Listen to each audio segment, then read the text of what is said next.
राधे राधे। आज बात करेंगे कि बहुत से लोग ये बोलते हैं कि तुम्हारे धर्म में जातिवाद है, लोगों पे अत्याचार किया जाता है, तुम्हारे भगवान ऐसे ऐसे है, कृष्ण जी राम जी सभी को गाली पड़ते हैं। तो बताओ इसके जिम्मेदार कौन हुए? क्या भगवान ने जातिवाद बनाई थी? चलिए आज एक स्टोरी सुनते हैं, उससे पता चल जाएगा कि हमने गलती कहाँ की है। एक उतंग ऋषि थे जिन्हें कहीं भी प्यास लगेगा वहां उनको तत्काल पानी मिल जाएगी, ऐसा कृष्ण जी ने उनको वरदान दिया था। ठीक है।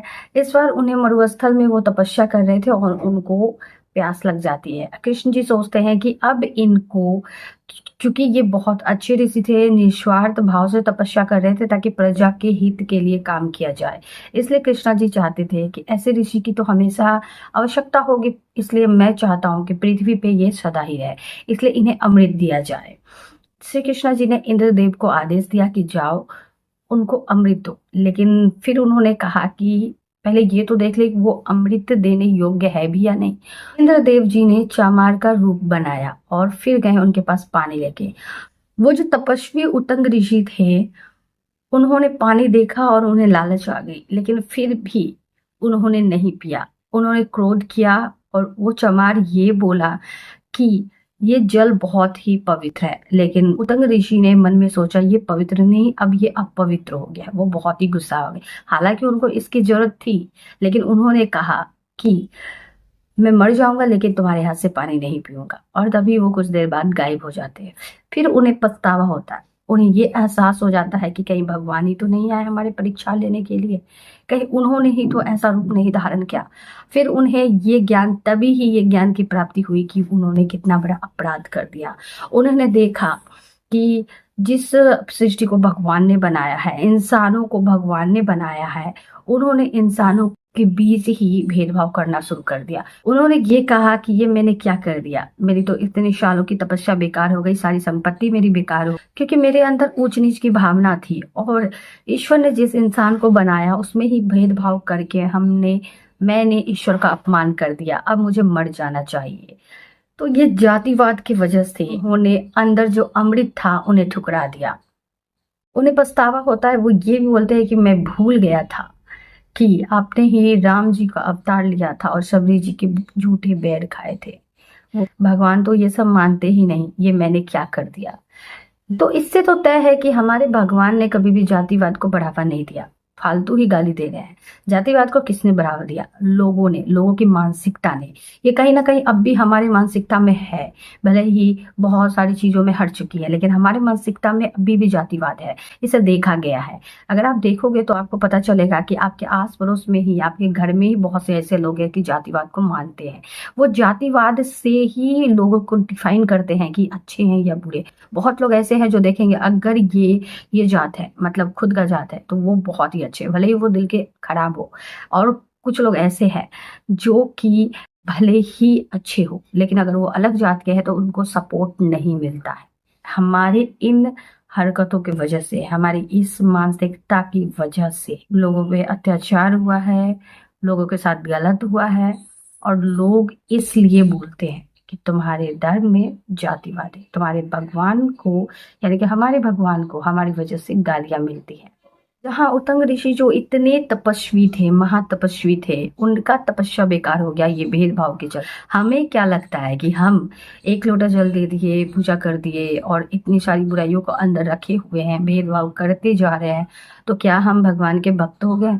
नहीं, ये सारी चीजें बेकार है। अगर आपके अंदर लोगों के प्रति भेदभाव है, ऐसी कई चीजें अगर आपके अंदर भरी हुई है, तो ये सारी चीजें बेकार है। जब तक आप इसे क्लीन नहीं करते हो, तब तक ये पूजा पाठ वगैरह का कोई भी मतलब नहीं है। अपने अंदर से क्लीन, अपने आप को अंदर से क्लीन कर लेना, तो ये दुनिया कुछ और ही होगी। जातिवाद हटाने के लिए बहुत सारे प्रयास किए गए, कानूनी तौर पे हट चुके हैं और कई जगहों पे भी हट चुकी है, लेकिन फिर भी ये अभी भी मानसिक तौर पे सभी लोगों में है। किसी की विवाह की जब बात आती है ना, तो आप देखोगे कि 90% लोग जातिवाद का सपोर्ट कर रहे हैं। भले ही सामने इंसान बेहद अच्छा क्यों ना हो, हर चीज से अच्छा हो, लेकिन फिर भी ये बोलकर हटा दिया जाएगा कि ये काश अपनी जाति का होता तो हम कर लेते। बहुत से लोग ऐसे हैं जो अमृत छोड़ देते हैं ये देखकर कि वो अलग जाति के लोग हैं। इसी कारण जब गलत गलत चूज कर लेते हैं ये सोचकर कि वो हमारी जाति का नहीं है, तो बाद में भगवान को ही कोसते हैं कि आपने ये कैसा कैसा दे दिया, ये क्या कर दिया आपने। फिर भगवान को ही ब्लेम करते हैं कि आपने ऐसा ऐसा मुझे दे दिया, हमने तो ऐसा ऐसा मांगा था। लेकिन क्या पता वो भगवान जी ने ही भेजा हो, जो जाति को दे के आपने छोड़ दिया, जो आपको अच्छा भी लगा, लेकिन आपने बस इसलिए छोड़ा कि वो अलग जाति का है। इसमें भगवान का क्या कसूर। सब लगे पड़े हैं भगवान पर ब्लेम लगाने के लिए, लेकिन कोई भी भगवान की बातों को मानता ही नहीं, लेकिन ब्लेम सब लगाते हैं। यार ये जाति की टप्पा लगी कहाँ से, ना भगवान ने कही, ना ही ये कहीं कहीं से भी सही है। तो फिर ये चीजें आई कहाँ से कि हम अपने जाति में ही विवाह करें। चाहे सामने वाला कितना भी अच्छा हो, फिर भी अपने ही जाति में करना हो, चाहे अपने जाति में कितना ही बुरा क्यों ना हो। और यहीं से बहुत सारे क्राइम शुरू हो जाते हैं। अगर कोई अच्छा है, शादी करने योग्य है, तो इसमें अच्छा, बस अच्छा देखना है, वो योग्य है या नहीं ये देखना है। तो फिर इसमें जातिवाद कहाँ से आ जाती है, मुझे ये समझ में नहीं आता। जब भगवानों ने भेद नहीं किया तो फिर हम कौन होते हैं भेद करने वाले। तभी समस्या खड़ी होती है जब हम अपने रूल करना चाहते हैं, अपनी जो मन है ना, अपने मन की बातों को जब रखना चाहते हैं ना, तभी समस्या खड़ी होती है। इसलिए जातिवाद में इतनी लड़ाइयाँ हो जाती है। क्यों? क्योंकि हम चाहते हैं अपने रूल को फॉलो करना, भगवान के नहीं। लोगों को पहले ये देखना चाहिए कि भगवान के नजर से ये सही है या नहीं। अगर भगवान के नजर से सही है तो बस सही है, बात खत्म। लेकिन लोग यहाँ उल्टा देखते हैं, लोग ये देखते हैं कि समाज की नजर से सही है या नहीं। भले ही आप रियली में गलत हो, भगवान के नजर में आप बिल्कुल गलत हो, लेकिन आपको समाज आदमी के नजर में आपको सही बनना होता है। इसलिए तो ये बहुत, यही नहीं, बहुत सारी बेतुकी बुनियादी जो बातें होती है ना, उसे हम मानते हैं और मानते चले आते हैं।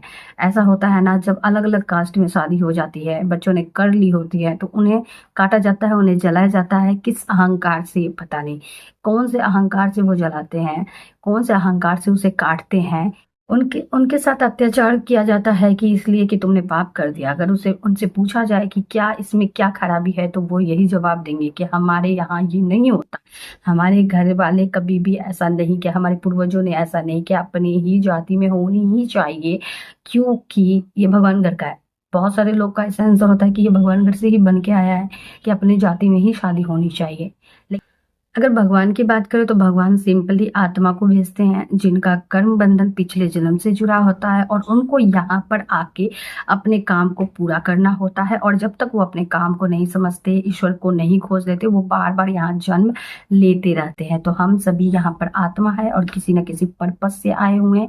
आध्यात्मिक तौर से सिर्फ और सिर्फ आत्मा है जो अपने कार्यों को करने यहाँ पर आए हैं। जातिवाद आपको देखने को मिल जाएगा तब जब किसी अदर जाति वाले की गलती ना हो और सेम जाति वाले की गलती हो, तो जातिवाद एकता दिखाई जाती है कि सामने वाला गलत है, भले ही वो सही हो। फिर भी समझ में नहीं आता कि लोग ये जातिवाद बीच में ला कैसे देते हैं। अगर कोई सही है तो सही है, कोई गलत है तो गलत है, इसमें जातिवाद क्यों आ जाती है। जातिवाद इतनी हद तक बढ़ी हुई है ना कि लोग अपने आप को इस तरह से कनेक्ट करेंगे, जैसे जो यादव है वो कृष्ण जी के जात, सेम जात होने का बहुत ही गर्व करते हैं होता है। लेकिन वो ये नहीं समझते हैं कि कृष्ण जी जो 1%, 0% भी अहंकार को पसंद नहीं करते हैं, उन्होंने कितनों के अहंकार को चूर किया है। जरासंध का जरासंध का अहंकार को चूर किया है, नारद जी का अहंकार को चूर किया है, जो कि अपने आप को सबसे बड़ा भक्त समझ रहे थे। वो सत्यभामा के अहंकार को चूर किया है। उन्होंने बहुतों का अहंकार को चूर किया है। और आपको ये लगता है कि आपके अंदर इतनी बड़ी अहंकार भरी हुई है, आप कितनी भी उनकी पूजा कर लो, कितने भी कुछ कर लो, जिस तरह से उतंग ऋषि की तपस्या सालों की बेकार हो गई, वह हमारा क्या मुकाबला। वो ये सोचकर नहीं बोलते हैं कि ना हमें सच में वाकई में कृष्ण जी से गर्व है। वो ये सोचकर बोलते हैं कि देखो ये जो महान है ना, ये मेरे जात के हैं। तभी वो ये बोलते हैं कि हम तो यादव है। और ऐसा बात नहीं है कि सिर्फ यादवों में, हर जात में ये देखा गया है कि वो अपने अपने एक अहंकार में है, एक अलग ही, मतलब सब अपने आप को अलग मान रहे हैं और एक अहंकार में जी रहे हैं।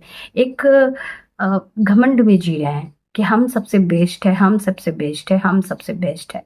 कोई भी बेस्ट नहीं। सभी जात अपने को लगे पड़े हैं अपने को अच्छे साबित करने में कि ना, देखो हमारे जात के जो लोग हैं ना, वो बड़े बड़े महान व्यक्तियों की गणना करेंगे कि ये हमारे जात से थे, ये हमारे जात से है, ये हमारी जात के हैं, ये सब हमारे जात के। वो दिखाना चाहते हैं कि आपके जात में भी कुछ ने अच्छा किया तो हमारे जात में भी कुछ ने अच्छा किया। लेकिन उन्हें ये नहीं पता कि वो क्या कर रहे हैं। वो अपने आप को बांट रहे हैं और एक तरह से अपने आप को दुश्मन की नजर से देख रहे हैं कि अदर जो है ना, वो दुश्मन है।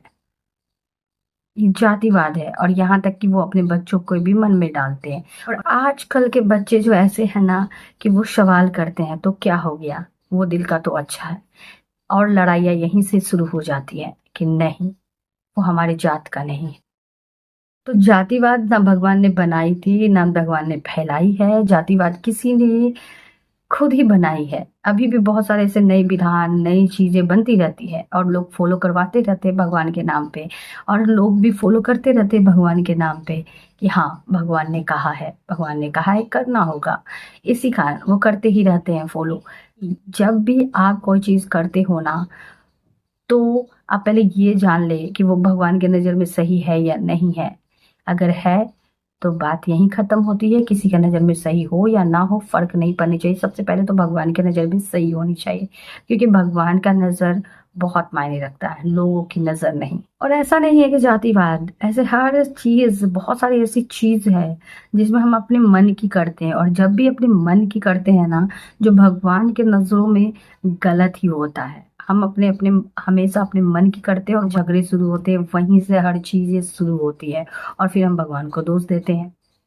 लेकिन है, अगर कोई शादी करके अदर कास्ट में आ जाता है और वो उससे थोड़े से नीचे रहते हैं, तो वो ये बोलते हैं कि ये मत छुओ, वो मत छुओ, अशुद्ध कर दिया तुमने, ये कर दिया तुमने, वो कर दिया। लेकिन एक वक्त ऐसा भी आता है, कुछ लोग जिनको, जिनकी बेटे या बेटी की शादी नहीं होती है, वो अदर कास्ट में करते हैं। और वो बहुत छोटे से छोटे, कोई भी कास्ट चलेगा, बस शादी हो जानी चाहिए। तब उनके घर में किसी चीज को छूने से नहीं होता है छुआछूत। ये लोगों की मानसिकता है, जो अपने हिसाब से अपने रूल को कभी भी बना लेते हैं और कभी भी मिटा देते हैं। जब अपनी जरूरत पड़ती है जिस हिसाब से, वो रूल को फॉलो करते हैं, और जिस हिसाब से जरूरत नहीं पड़ती है वो रूल को फॉलो नहीं करते हैं। यहाँ कोई रूल नहीं। अगर कोई रूल होता तो वो सदैव ही रूल ही रहता। लेकिन यहाँ अपने हिसाब से की जाती है। जब जब उनकी परिस्थिति वैसी रहती है तो भाई अपने ही जात में होगी। लेकिन जब उनकी परिस्थिति ऐसी नहीं रह जाती है, तो कोई भी चलेगा, कैसा भी चलेगा, किसी भी जात की चलेगी। तब ये रूल कहा जाता है, जिसके लिए काटमार हो जाता है, वो अब आसानी से हो रहा है। इसके लिए कोई टेंशन नहीं है। इसका मतलब ये है कि कोई भी रूल था ही नहीं जातिवाद का। अगर होता तो वो होता है, क्योंकि सत्य हमेशा सत्य ही होता है। कुल मिलाकर यही है कि इंसान अगर अच्छा है तो बस अच्छा है, उसमें एक अलग चीज की लेबल नहीं लगनी चाहिए। बस हमें ये समझना है कि हम सब भगवान के बच्चे हैं और हमें भगवान ने ही भेजा है और हम सब एक है। ना ही हम किसी अलग स्थान में जन्म लेने से जानवर हो जाएंगे, हम इंसान ही रहेंगे। ना ही किसी के ऊंचे कुल में जन्म लेने से हम भगवान हो जाएंगे, और ना ही हम नीचे कुल में जन्म लेने से राक्षस हो जाएंगे। हम इंसान है और इंसान ही रहेंगे। अब आप खुद विचार करो कि हम अपने ही भगवान की कितनी इज्जत करते हैं। जहां राम जी ने सबरी जी का जूठा बैर खा लिया, नाव में चढ़ गए, उनकी जो ये भावना थी कि सभी एक समान है, जात पात कुछ नहीं होता, हम क्या सीखे उनसे? कुछ भी नहीं सीखे। बस दादा परदादा पूर्वज देखते आए हैं तो टीवी चलनी चाहिए, रामायण चलनी चाहिए, महाभारत चलनी चाहिए, श्री कृष्णा जी चलनी चाहिए। बस देखना है, क्योंकि देखते आ रहे हैं इसलिए देखना है, उसे सीखना नहीं है। अगर सीखते तो मानसिकता ऐसी थोड़ी होती। हम तो हमारे भगवान की खुद ही इज्जत नहीं करते हैं। थैंक यू वीडियो देखने के लिए।